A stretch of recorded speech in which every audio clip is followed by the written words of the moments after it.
Halo pemirsa, apa kabar? Inilah reportase weekend persembahan dari VOA dari Amerika Serikat. Kita ketemu lagi nih di akhir pekan, ada banyak cerita menarik pokoknya. Saya Vina Muptadi dari negara bagian Maryland. Dan juga bersama saya Yan Umar dari apartemen saya di Washington DC. Apa kabar pemirsa reportase weekend? Kita tahu memang peraturan untuk PPKM dan juga aturan masker mulai diringankan dan juga di Amerika. Tapi kita memang masih cukup sedikit waspada dan juga masih menganjurkan yang namanya masker itu tidak membahayakan kan buat dipakai. Jadi tetap aja dipakai. Dan kita masih kerja dari rumah.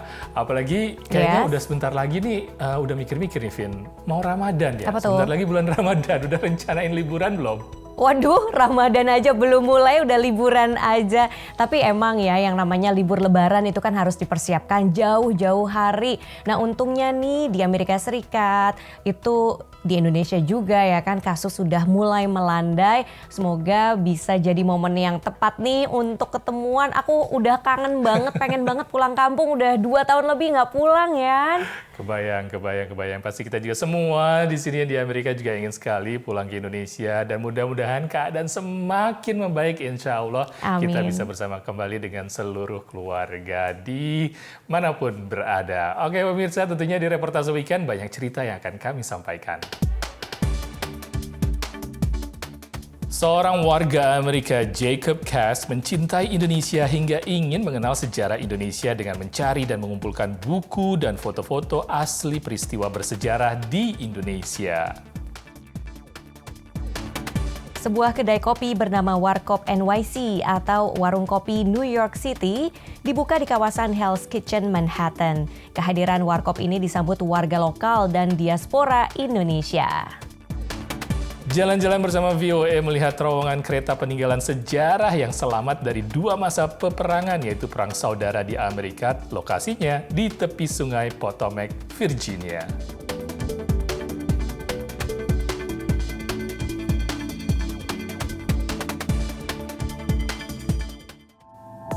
Pemirsa, sudah hampir 77 tahun Indonesia merdeka sejak 1945. Tentunya banyak catatan sejarah yang terekam baik dalam bentuk foto, terus tulisan dan juga visual. Saya yang lahir dan dibesarkan di Indonesia juga sangat menikmati tuh yang namanya mempelajari sejarah lewat foto-foto. Gak cuma kamu, Vin. Ternyata juga ada seorang warga Amerika yang tertarik dan juga mencintai sejarah Indonesia. Bahkan dia mengoleksi berbagai buku-buku, foto-foto, dan peristiwa-peristiwa naskah lainnya yang merupakan bagian sejarah dari Indonesia. Dan warga Amerika ini ada di Silver Spring, Maryland.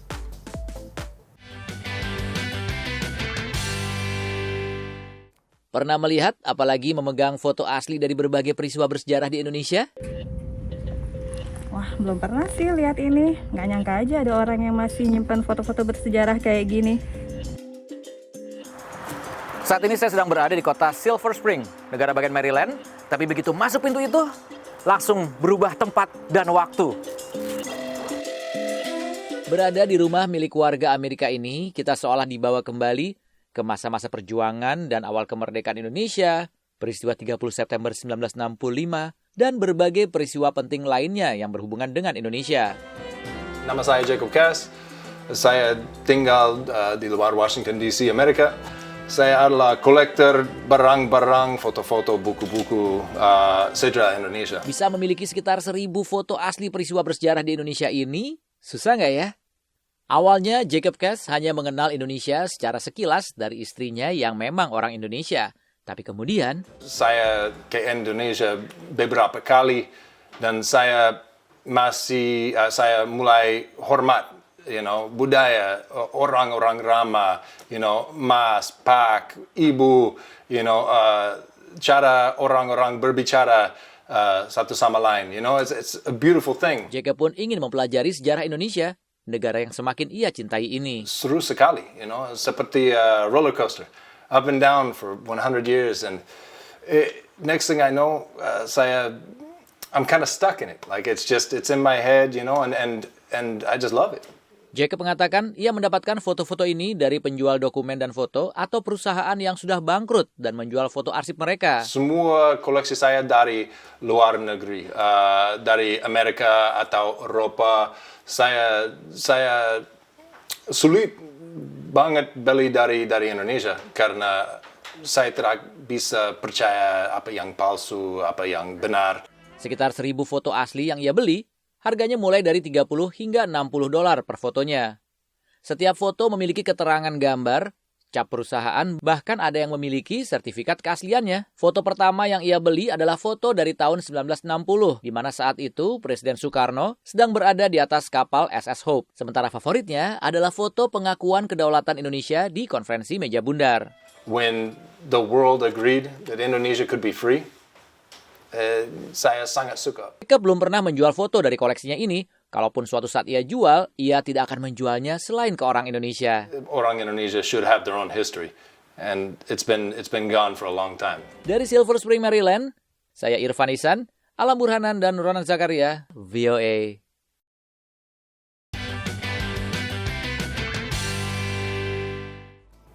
Menarik sekali ya koleksi foto-fotonya sampai ada yang detail-detail seperti itu, hitam putih. Wah, dia benar-benar mencintai sejarah Indonesia kayaknya nih Jacob. Kayaknya kalau misalnya dites gitu ya, antara Jacob sama kita nilai sejarah itu pasti lebih tinggian dia ya daripada kita berdua. Salut banget sama Jacob ya, sudah melestarikan sejarah Indonesia. Baik pemirsa, jangan kemana-mana, Reportase Weekend akan balik lagi.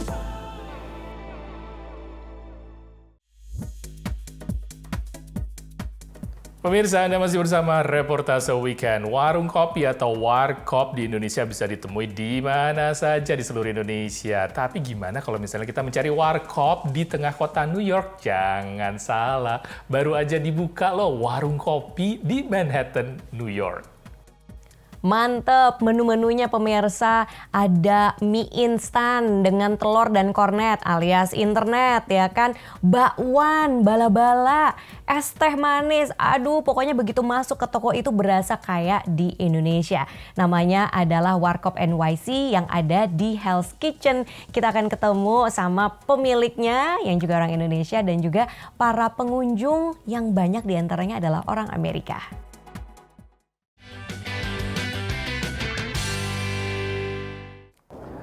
Pemirsa, kalau sudah dingin-dingin begini, di kota New York ini paling susah adalah mencari makanan yang sesuai dengan selera kita sebagai orang Indonesia. Memang di Hell's Kitchen ini banyak sekali restoran. Ada restoran Italia, ada restoran Korea, ada restoran Thailand, tapi jarang banget ada restoran Indonesia. Nah, kali ini saya langsung ketemu dengan satu warung, namanya Warkop NYC, Warung Kopi NYC. Saya sudah cek di Instagram, katanya di Warkop ini banyak sekali makanan yang sesuai dengan warung kopi di Indonesia. Kalau gitu gimana kalau kita cek kali ini ya? Oke, ikuti ya saya ya.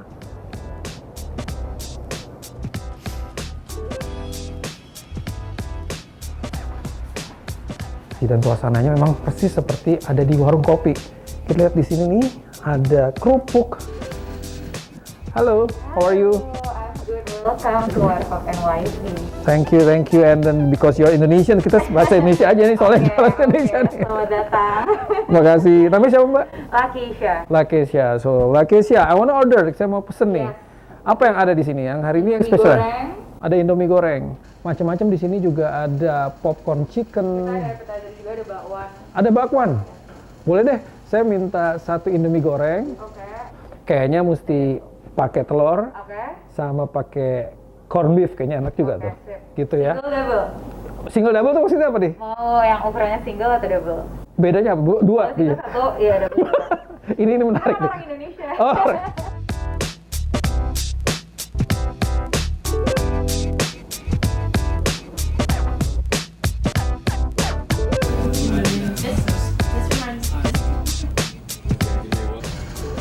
How do you like it? Good. Good. I like the sauce as well. Makan internet di tengah New York begini nih, enak banget.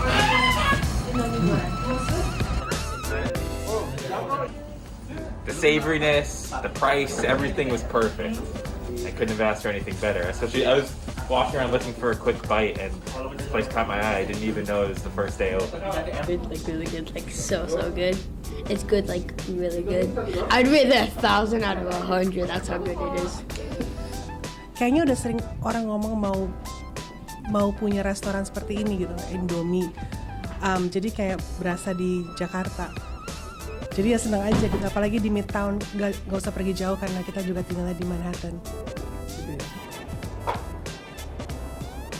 Karena orang nanya Indonesia apa yang ada di kepala gitu, batik, kopi, gamelan, maksudnya rendang, it's about tradisional, terus food segala macam. Nah kita pengen, kalau yang bisa dilihat sekarang kan kita ngebawa foto-foto yang dari Indonesia, kita pengen ngebawa warkop yang di Indonesia ke culture yang di sini, karena kan secara kota itu mirip.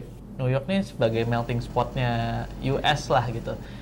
Segala sesuatu yang munculnya entah di New York atau di LA, kadang tuh lebih mudah masuk ke state lain. Dan kita juga mau menunjukkan bahwa kita juga punya sesuatu makanan yang luar biasa dan juga culture yang luar biasa gitu.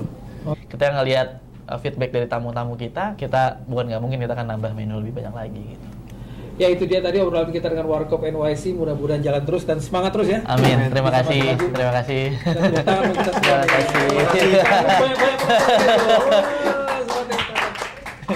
Macam penonton bayaran ya. Naratama, VOA, New York.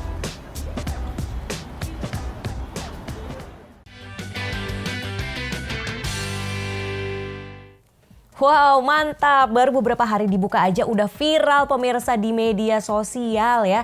Dan dikunjungi sama banyak orang. Kemarin juga sempet tuh aku lihat komika Panji Pragiwaksono udah nyicip juga internet di sana. Jadi tempat nongkrong kayaknya nih bakalan tempat warkop di New York ini. Tapi jangan salah, nggak cuma warkop loh yang giat memperkenalkan kuliner Indonesia. Ada juga sekelompok warga Indonesia yang giat memperkenalkan kuliner Indonesia di daerah New York juga, di Queens. Sebuah acara dinamakan Demo Memasak Tempe. Gimana nih, yuk kita lihat seperti apa sih demo memasak ini di depan para warga New York. Kita lihat liputan berikut.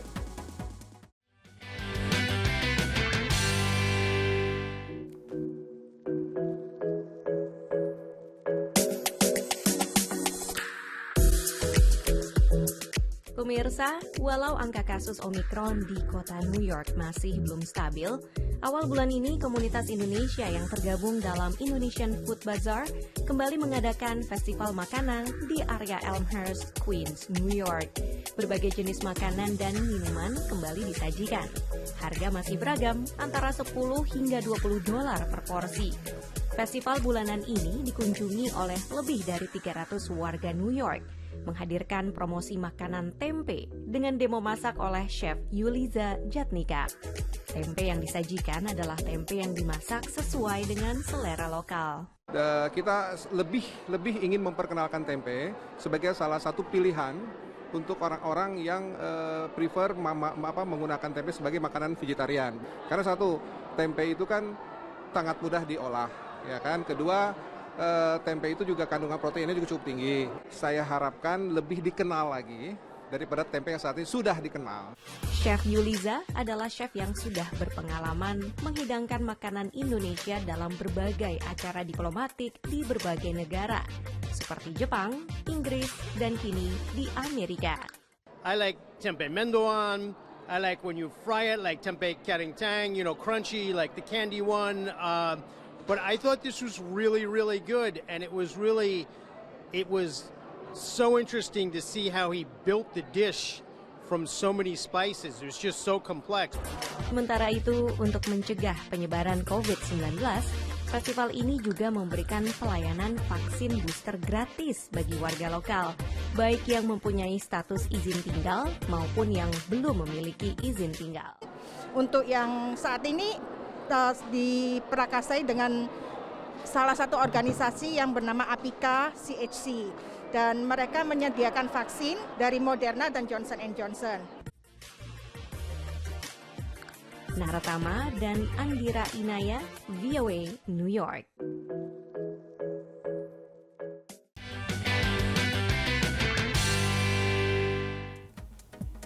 Itu New York City apa Jakarta sih ya?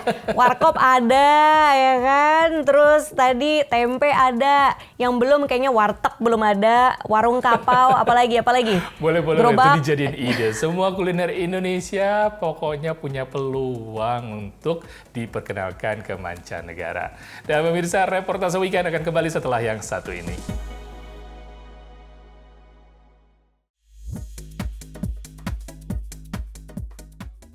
Hey pemirsa, Anda masih nonton reportase weekend. Amerika Serikat itu luas banget daratannya, sekitar 9,6 juta kilometer persegi. Sebagai perbandingan, Indonesia luas daratannya itu sekitar 2 juta kilometer persegi.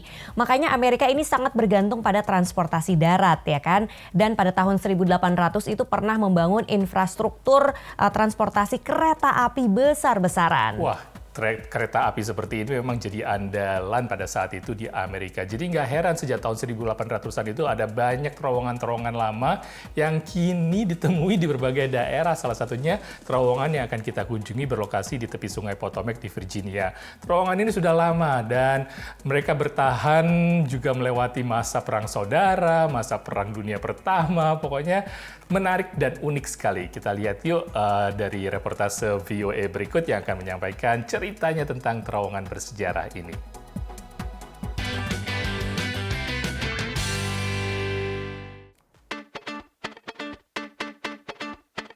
Ini kota Alexandria di negara bagian Virginia. Kota ini sudah ada sejak tahun 1700-an. Di sini banyak bangunan peninggalan sejarah yang masih terawat. Yang unik misalnya, rumah tua tersempit di Amerika dan jalanan batu atau cobblestone yang berusia ratusan tahun. Kita menuju kawasan yang kurang turistik, terowongan tua yang sudah berusia 166 tahun. Menuju ke sana, kita melewati banyak rumah kuno. Juga ini sebuah bangunan basilika yang berdiri sejak tahun 1790-an. Nah, sampai di terowongan yang selesai dibangun pada tahun 1856 oleh perusahaan Orange and Alexandria Railroad dan menjadi bagian jalur kereta api yang terbentang antara Washington DC dan Richmond, Virginia. Sekarang terowongan ini beralih fungsi setelah rel keretanya dicopot pada tahun 1975. Menjadi jalan pintas bagi pejalan kaki dan pesepeda seperti yang dilakukan oleh Alice. So you often go to this tunnel? This is the second time I've been through this tunnel. We just discovered this park and it's a quicker way to get home and we walk through it. Di bagian tertentu kalau kita bicara akan bergema. Di bagian dinding menuju ke dalam terowongan, ditempel beberapa penjelasan mengenai sejarah terowongan ini, yang mana terowongan selamat dari dua perang besar, yaitu Perang Saudara Amerika dan Perang Dunia Pertama.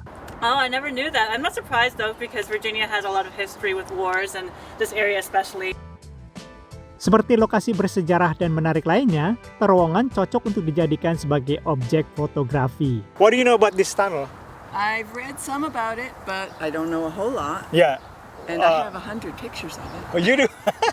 I take it from the middle and then, close to that end, and there's different seasons to come out. It's beautiful. Suhu di dalam terowongan sekitar 5 derajat Celcius lebih dingin dibanding udara sekitarnya. Dari Alexandria, Ronan Zakaria, Irfan Nisan, dan Alam Burhanan. Sampai jumpa di 5 kilo berikutnya. Bye!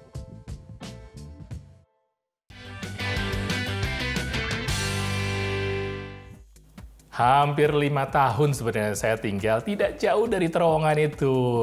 Memang itu adalah jalan pintas untuk warga setempat. Kalau misalnya kita pengen ke tepi sungai, ada area pikniknya, tapi memang direnovasi seperti itu. Jadi bagus dan diremajakan jadi tempat yang menarik untuk dilewati. Tidak berkesan seram sepertinya. Nah, dari transportasi kuno kereta zaman dulu itu, sekarang kita akan melihat transportasi modern bus swakemudi. Nah, menurut beberapa pakar nih, bus swakemudi sampai sekarang sih masih belum bisa otonom sepenuhnya. Kenapa? Terus sudah sejauh manakah kecanggihan teknologinya? Langsung aja kita lihat reportasenya.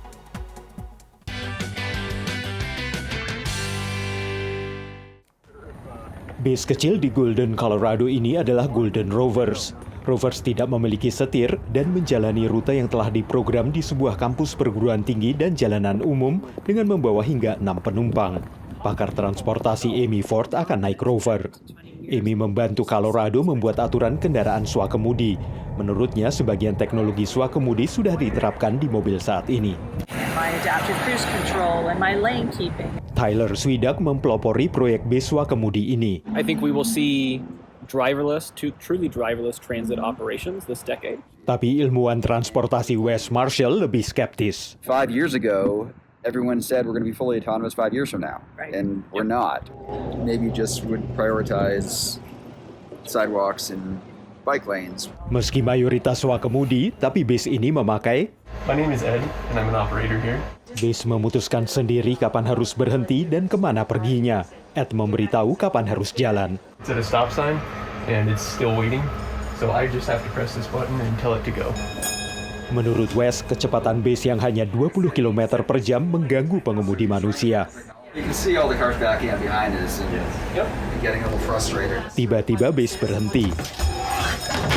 So that was an e-stop. Bis berhenti sendiri secara darurat untuk menghindari pengemudi yang ceroboh.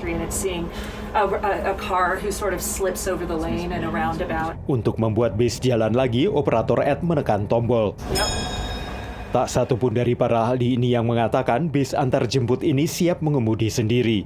Tapi bahkan skeptis seperti Wes ingin proyek bis swakemudi terus diuji coba. If it stops here, it's not gonna be that useful to people. State of the art today, and then it will continue to grow. Untuk saat ini, bis semi swakemudi ini akan terus mengumpulkan data untuk bisa beroperasi secara lebih baik. Dan ini akan menjadi langkah menuju masa depan mengemudi otonom yang sesungguhnya. Dari Arlington, Virginia, saya Helmi Yohanes dan tim VOA.